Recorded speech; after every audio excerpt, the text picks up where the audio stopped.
Tiger Mountain may have been my favorite riding destination on our trip through the Pacific Northwest. Oh my goodness. Well, that's not entirely true. Ready? You're in Brover Drive? In actuality, its neighbor, Raging River, was my favorite. Oh, so rooty. But my GoPro gimbal failed at the very start of our rip down a trail called No Service. And despite my on-trail rigging to fix it, the footage was unsalvageable. So much for the magic of GoPro's onboard stabilization. Man, without the gimbal, you really do get a sense for just how rowdy these trails get. Oh, jeez. So, sit back and check out my second favorite trail system from our trip to the Pacific Northwest.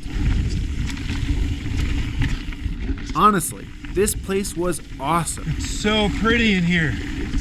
Oh my goodness. And it's one I almost skipped. A fellow Redditor suggested that we add this to our list of must-do rides.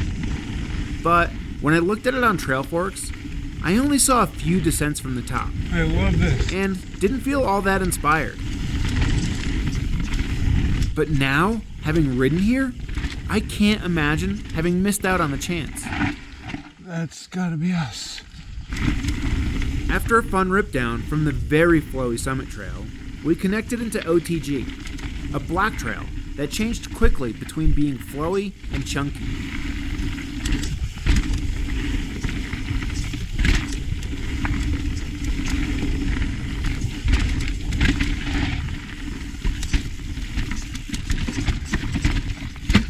Ooh.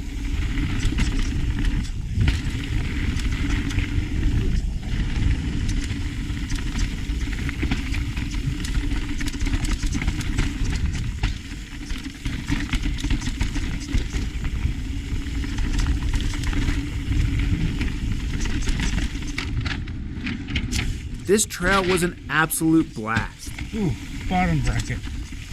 Even here, where OTG kinda traverses the hillside, the trail crew kept things interesting. Tight squeezes up and over different root balls and rock piles kept me on my toes and engaged in the trail.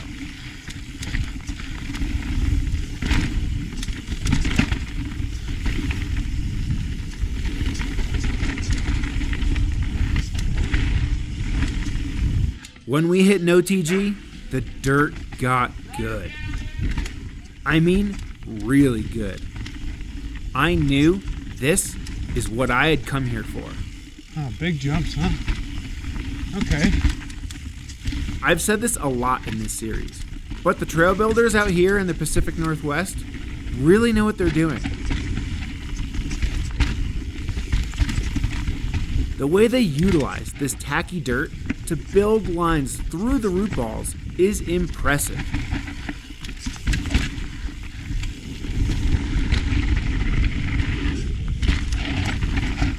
Mind if I go back and try that jump?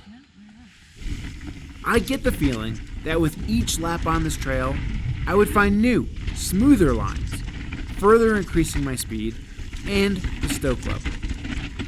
This just plays into the re-rideability of these trails.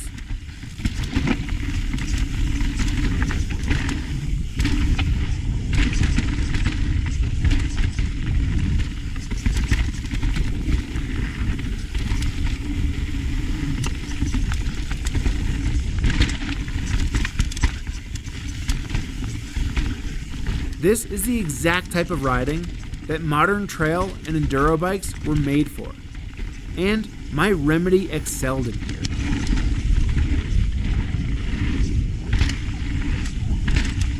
This trail simultaneously demands a bike that can hold a line over the chunk, but then, in the very next moment, pop up effortlessly to gap the next section. Dude, if you knew this trail, I mean, that's all I've been saying on this trip. Dude. You loved it? Yeah. Yeah, that was fun. That's Loamy. I was thinking that's the kind of trail you liked. Sure, a good rider can get down any trail on any bike, but these modern bikes do us a lot of favors. Oh my God. freeing up the mind to simply focus on the fun factor.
The plan from the bottom of NOTG was to head to Eastbound and Down. Let's see. Like 4 more trails to even get down Eastbound and Down, so. No, we just have this to the next one. And we thought a short rip down a trail called Fully Rigid would get us there. Stop. If you're planning a ride, based on this video, don't descend this trail. I mean, don't get me wrong. It's a great trail and all. Tight switchbacks and techie lines made this a fun little romp, for sure.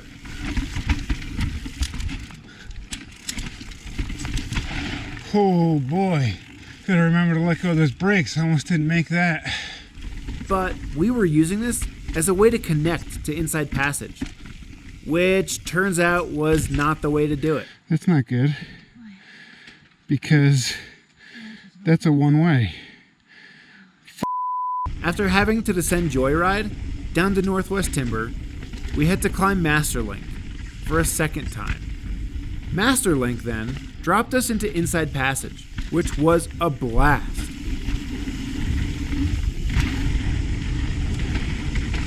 Inside Passage is basically a traverse, but it offers up enough flow to really get you moving.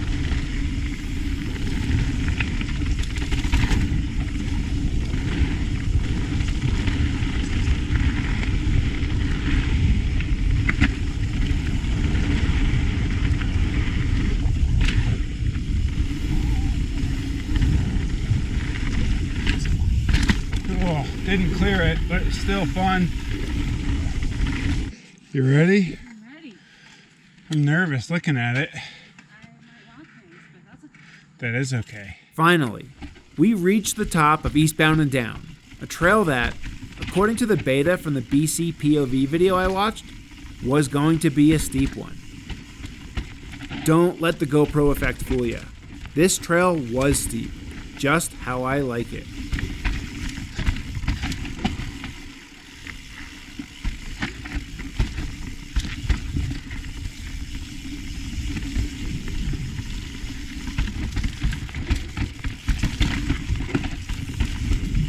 Gotta keep reminding myself of bike body separation.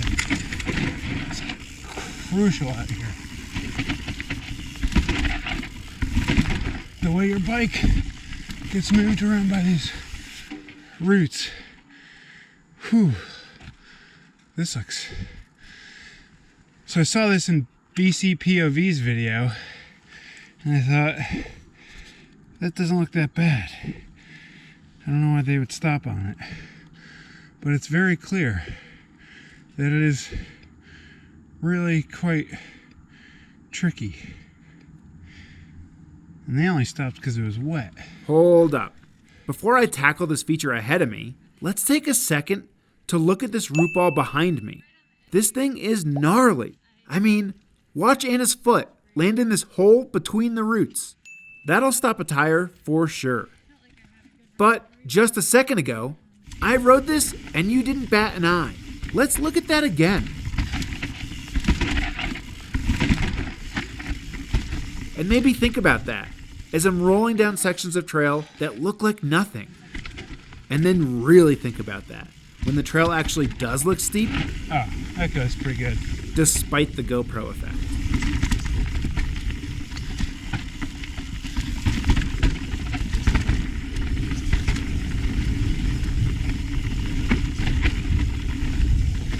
It's in this tight, steep, rooty terrain that I'm constantly reminding myself about bike body separation.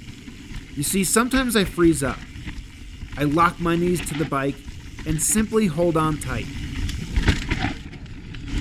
I think it was easier to force myself to ride more loosely out here, in part because the consequences of not doing so were so high.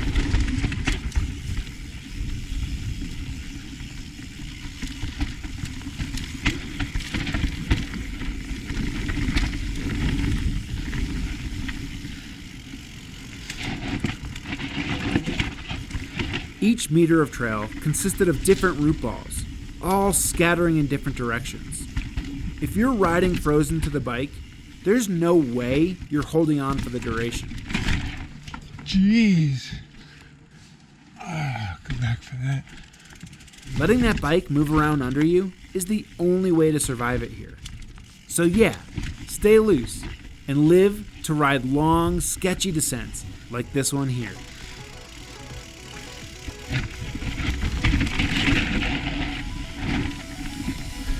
Ooh, mama. This trail was sick. Well worth the extra climb. That was so steep. That scared me. But if you don't make that same mistake I made, you can save that second climb for Predator, a double black trail that we had to pass up on due to our tired legs. This whole thing is really steep. We'll just have to come back, because after Tiger, we headed to Oak Ridge, Oregon, where our shuttle ride awaited us. So join us next week for our rip down the ATCA. Oh, that was fun.